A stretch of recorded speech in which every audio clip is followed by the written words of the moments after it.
E cabe-me só neste momento fazer a apresentação do Andy Smith. Foi nosso colega na administração pública, trabalhou connosco no governo inglês por 18 anos e foi uma das pessoas que trabalhou na visão de serviços centrados no cidadão. Por isso, quando ele sai da administração pública e é convidado pela Oracle para se transformar no diretor principal para a Europa nesta mesma área, para o setor público, naturalmente essa experiência tem sido profícua e muitos projetos neste momento têm desenvolvido no Reino Unido têm sido com base exatamente na experiência anterior na administração. So, without no more words, Andy, please, and thank you for your availability.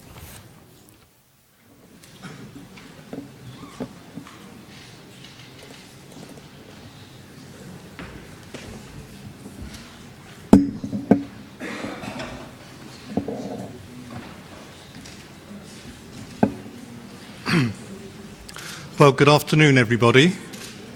I'm delighted to be here and to have an invitation to speak to you. I have to start with, I think it's 2 apologies. The first one is my Portuguese is really non-existent, so I am going to be speaking to you in English. And the second apology or confession I have to make is that this is my first visit to Lisbon. I'm delighted to be here. I'm feeling very guilty that it's the first time that I've come, and I've already promised lots of people that it won't be long before I'm here again. But thank you very much for inviting me. So I'm a senior director working in Oracle's public sector, but before that, as you heard in the introduction, I did work in the UK civil service. I think a lot of you will have heard of the programme Yes Minister, Yes Prime Minister. Yeah, well, that was me. I have some experience, quite a lot of experience of seeing government from seeing the public sector from both sides. I did a lot of policy and operational management jobs. My last job in government was working in the Department of Social Security in the UK, and I was the Deputy Commercial Director managing the €1.5 billion spend with the private sector. So I've now gone to Oracle and I'm trying to help government spend the money with us, so it's a change.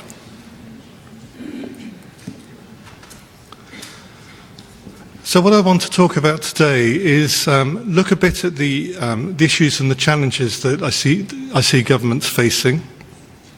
Look at some of the good ICT practice that we think should happen in that climate. Talk a bit about some of the e-government challenges, and then end with a couple of examples of sort of key themes. It's going to be around service transformation and shared services, things we see happening that are really helping to change the public sector experience and help public sector organisations deliver better services at less cost to the taxpayers.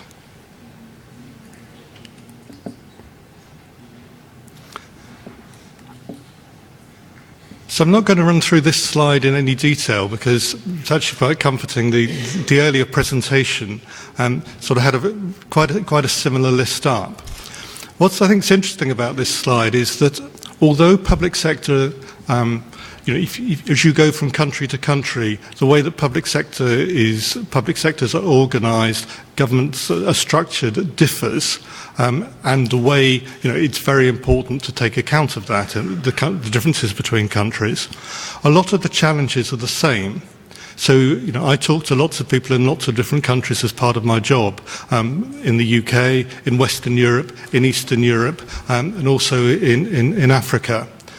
And what is very common is the list of issues that they come up with, the things that governments across the world are really worrying about. And one of the big issues for governments is that in tackling each of these issues, and tackling all of these issues, they're all things that are going to cost them money. And that means money from taxpayers, because that's where government gets its money from. So if you look at what I describe as the twin challenges facing governments, I think it's this. Now, I hesitate to ask this question with the Secretary of State in the room, But how many people how many people here today would like to see public services improve? That's not bad. If I ask that in the UK, everyone puts their hands up. So that's good. But a few hands creeping up. But so how many people, those who put their hands up, how many of you want to pay more taxes to pay for that? And of those that think the public services are good now, how many of you would like to see your taxes come down? And that, I think, is the real challenges that governments face. It's the pressure on the one hand, how do you deliver improved services to citizens that are ever more demanding and wanting more from government? But at the same time, how do you do that without putting up taxes? So for a long time, a big challenge for government is to be finding ways of making sure that you can put the money that is available into frontline services and drive out particularly the money that's spent in back office costs, the administration business of government. But the problem's actually become so much worse for governments in the last, over the last year or so with the worsening economic position. And the reason for this is the pressures have just increased. You've got less people in work, you've got increased demand on welfare services, more people requiring unemployment benefits, more people requiring welfare benefits, extra pressure on social housing, more demands on health and social care. So at a time when governments are trying to deliver better services, at less cost, they've actually got great increases in the demand for those services. And at the same time, the money coming in to pay for those services has gone down. Because if you've got less money, less people in work, you've got less money coming in from income taxes. If people have got less money in their pockets, they're spending less, so governments have got less money coming in from VAT. So if you think back to the question that I asked you earlier, do you want to see better public services, but are you prepared to pay for them? That challenge for governments has just become so much worse.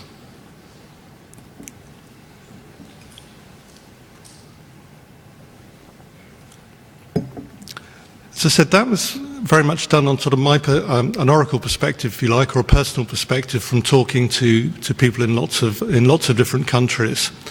I'm just going to include a couple of slides from the analysts IDC who are giving their perspective on 2010. And again, I think it chimes with what I was saying and what we were saying in earlier presentations. The economy, the recession, all the issues surrounding finance are going to continue to dominate this year, and the budget, and the budget deficit.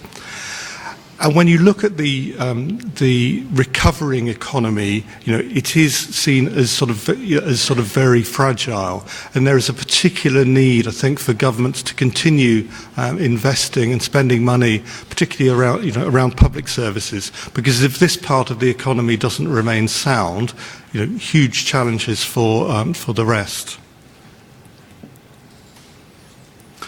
And I think the IDC said that they saw the challenges and focus for activity falling in four main areas.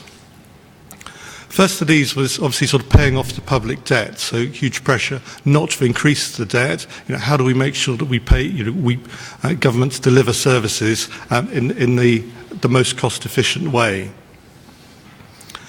Keeping the public sector administration wheels turning. And I think that's very much around just making sure that when you're looking for improvements, you're focusing on the straightforward ones, the ones that require the minimum investment. There's some focus around the right sizing of public administration. I think some very real questions being asked about, is the public sector the right size? Is it too big? That's a particular debate in the UK at the moment in the run-up to the general election, where the number of public servants has increased over the last 13 years of Labour administration to getting on for 6 million people, so 1 in 10 of the population working in the public sector. People are increasingly asking, actually, is that too many? Is that sustainable? And the last thing, though, I think there is some focus going on into paving the way for, for a better future. Looking at issues of what should the public sector be about in terms of service provision.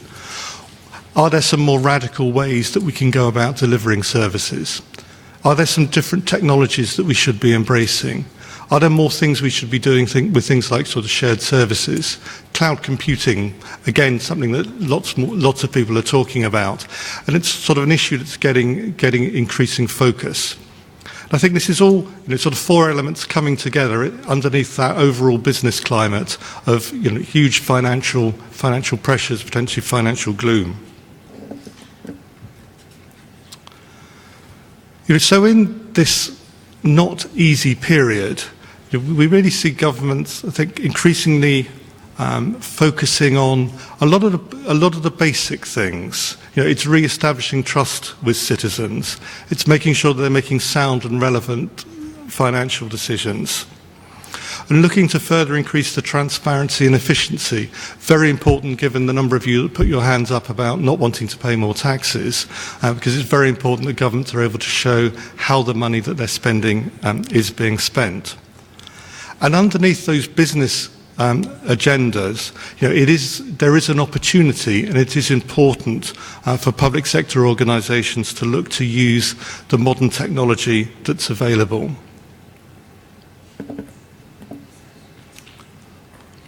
So that's a bit about the business climate as we see it. I want to come down a level from that and talk about the IT agenda on good ICT practice underpinning that. And I think the first thing I should spell out, because sometimes it gets forgotten, is that e-government or the IT agenda isn't about technology for its own sake.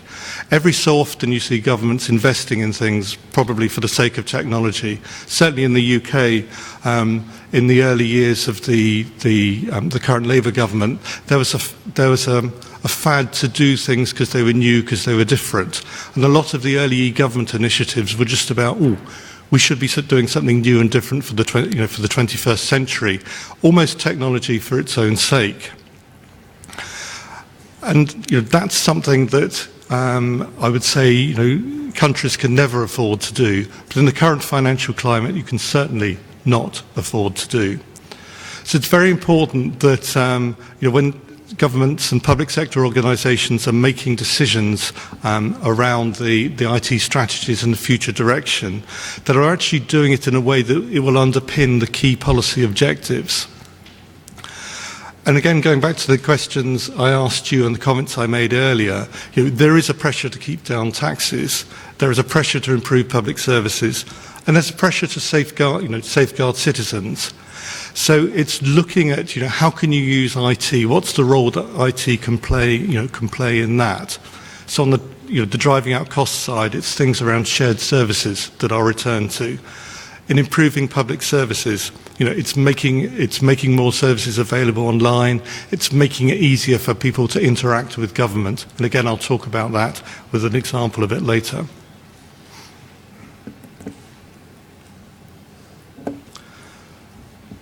And just a few bullet points here of good IT practices for governments. Again, particularly at a time when they're coming out of a recession. Now, okay, I'm from a software company. We'd always love you to spend lots of money with us, but I would have to say, hand on heart, this is not the time when we're expecting most organisations to rip out all the IT that they've got and start again. It's the time for. In some ways that's much easier. I go to some countries in Africa, some countries in Eastern Europe who've spent rather less on IT in the past, and it can be easier for them to start because they've got less to get rid of and less, less to modernise. But now is the time to really build on the investment that's already been made, to look to find ways of sort of linking up existing systems. But it is important to recognise that if you're really trying to streamline and drive out costs in the public sector, IT is one thing that can really help you do that in a big way. Because one of the huge costs of running public sector organisations comes from people, Another one comes from sort of property and buildings, and IT provides ways of actually helping you, again, do more with less, which can be a major contributor in helping drive out costs.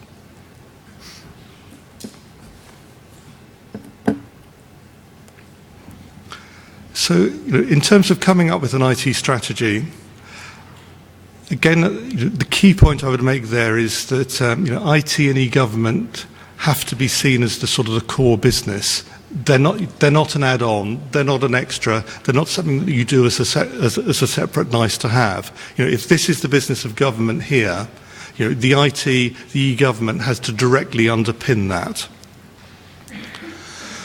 And I would stress that I continue to see sort of driving out costs as the number one priority.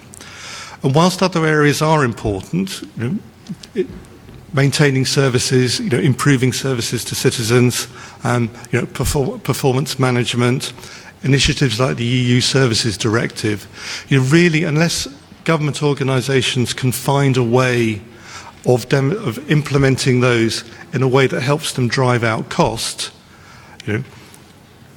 they're not really going to feature very heavily on the agenda at the moment. I actually had quite an interesting discussion with someone in the Department of Work and Pensions in the UK, a senior director there, and I was trying to get him to tell me which was more important. Is it improving services or is it driving out costs? Now, he'd watched lots of Westminster programmes as well, obviously, because he gave me a perfect civil service answer and said they're both important. And he did elaborate on this, though, a bit, and I think I did believe the answer in the end, because his argument was saying, well, actually, yes, we need to drive out costs, but if we continue to deliver services in the way that we currently deliver them, we're never going to make the costs less. We actually need to transform the way we deliver those services now, and that will improve service to the citizens as we do it. But unless we do that transformation, we won't be able to drive out costs. But I think even there, although he was arguing that yes, service improvement is equally important in driving out costs, it was not service improvement just for its own sake. It was done in that overall context of helping government to do more with less.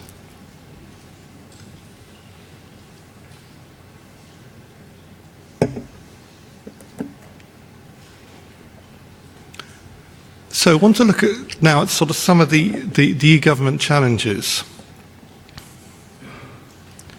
And I'll start by mentioning some of the technology ones, although I think I would certainly agree with the comments that the Secretary of State was making earlier, that in a way the main challenges of e-government don't come from the technology, they actually come from the people, the culture and the history. But there are some technology things in there that make it more difficult. Organisations have bought lots of different systems in the past. They built lots of different systems in the past. A lot of them are running on quite old, quite outdated technology that's difficult to maintain. It may be that the people who've bought them, who built them, are no longer in business. They may be designed in they're designed old COBOL code. And actually, the only way of maintaining them is paying lots of money to retired IT consultants who can just run around sort of topping up their pension by maintaining all these systems. So there are a lot of old legacy systems that are difficult to support, difficult to maintain, and typically each system has been designed and implemented for only one government function. So it's actually very difficult to join them all up. So I think when you look at e-government challenges, there are some big sort of IT and technology issues in there. But if you look at the real barriers, what is it that stops e-government really taking hold and really transforming services? Most of the issues aren't technical ones, aren't IT issues. They're related to coordination issues across government organisations, across different, potentially across regional boundaries. They can be around levels of support that organisations give it. There can be issues, sort of management issues at different parts, different parts of the organisation. So there's quite a lot of things there that can slow down the e-government agenda, but technology really is not the biggest one when it comes to that. And this is the only slide I will put up which has Oracle in the in it, but one of the things we're talking about when we talk to customers at the moment about moving on from e-government and tackling some of those e-government challenges, and particularly tackling that wall of e-government, we're talking about taking an approach which we're branding, which we're calling Oracle iGovernment, where you're looking to modernise the IT infrastructure to give you a proper, secure and scalable platform on which you can build the rest of your service provision. Looking at increasing the efficiency and transparency, particularly around the sort of back office systems, to give you a platform for driving out costs, running your organisation more efficiently, providing shared services. And then that giving you the proper secure platform to get to the key issues when it comes to really transforming government service delivery. And that's the point that matters, the point at the front end, when you're actually putting able to deliver services to the citizen, which really puts them at the centre and makes them properly properly citizen-centric.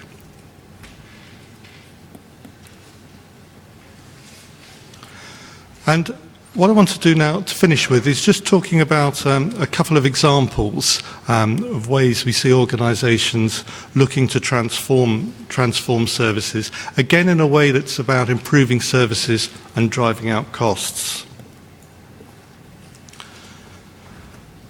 Now, I worked in one of my Yes Minister jobs in the early 90s in the Citizens Charter Unit in the Cabinet Office in the UK. And that was all about trying to design services around citizens, putting citizens at the centre. 18 years on from that, we've actually got technology that probably enables us to do now the things that we talked about doing then. But too often when I look across government organisations, or even when I deal with government as a citizen, I see government being structured in a way that's designed for the benefit of the people delivering the service, rather than the people who are on the receiving end. So the citizen all too often isn't really at the centre. And if the citizen is really to access services, often they need to know where to go. They need to know the places to go. So if I want to sort out a problem with my passport, I go there. If I want to sort out a problem with my social security, I go there. If I want to sort out a problem with my tax, I go there. And too often the citizen has to know where to go before they can get services. One of the things I had a very brief look at this morning on my first trip to Lisbon was to go into one of your citizen shops, which I think is a great example of a way that governments can change the way that they deliver services and start to put citizens at the centre. And I was going to give a similar example where they've taken a similar citizen shop approach in part of the UK. Staffordshire is a county in the middle of the UK, and you can see all around the organisation there's a whole range of people organisations responsible for delivering services. If you're a citizen, how are you going to know where to go? And why should you have to know where to go to access those services? So what the organisations in Staffordshire have done, I think there are some very real parallels with what you've been doing, I understand you've been doing here in Portugal, with citizen shops, is to move to creating a sort of shared front office, a customer service desk, so that people can go in and can really get a sort of one-stop service. Mentioned briefly performance management, again something I know from my civil service days. When I worked in the civil service, public sector organisations were very good at knowing how they performed in the past. rather less good at knowing how they were doing now, and very poor at being able to make decisions about how their performance was going to affect future decisions. And again, in a cost-conscious environment, I think that knowing where you've been is not enough. So the importance of performance management as a tool to helping drive out cost, improve service delivery. The last example I want to give is around shared services, which again I know there's been quite a lot of interest and indeed things happening in Portugal on shared services. Again, some of the blockers that we've seen on shared services don't come so much from technology, but they come from some historical and cultural resistance from organisations wanting to share. One issue I think we've seen is that there are plenty more organisations that like the idea of providing shared services to others, rather less organisations that want to come forward and be purchasers of those services, to have them provided for them. I've got a few good examples in the UK. The Nhs Shared Services is one. This is a prison service example I'm going to talk about here. That is actually not a prison, in case any of you thought that was a prison that you'd fancy going to. That is the shared service for the prison centre, which is in Newport in Wales. And they've managed to bring together their back office systems for finance, for HR and procurement, and made very significant savings in the process. Just to give one example, they now buy for the 100 or so prisons, they buy all their milk together on one sort of central procurement. As a result of that, they've saved 1p, about 1 cent off the cost of every pint of milk, which is enough to fund 2 prison officers. I have actually asked why they give prisoners milk, because actually if you just give prisoners water, you could save even more money, but apparently it's still seen as the good thing to do. So, just a final slide from me. It's a difficult time for government organisations. You all face this huge challenge of managing in a very hard economic climate. And budget pressures are increasing all the time whilst revenue is decreasing. I do believe that IT is central to transforming public services and driving out costs. And there are various things that can help with that agenda. Service transformation, performance management, and shared services are just some of those. Thank you very much, and thank you for inviting me here.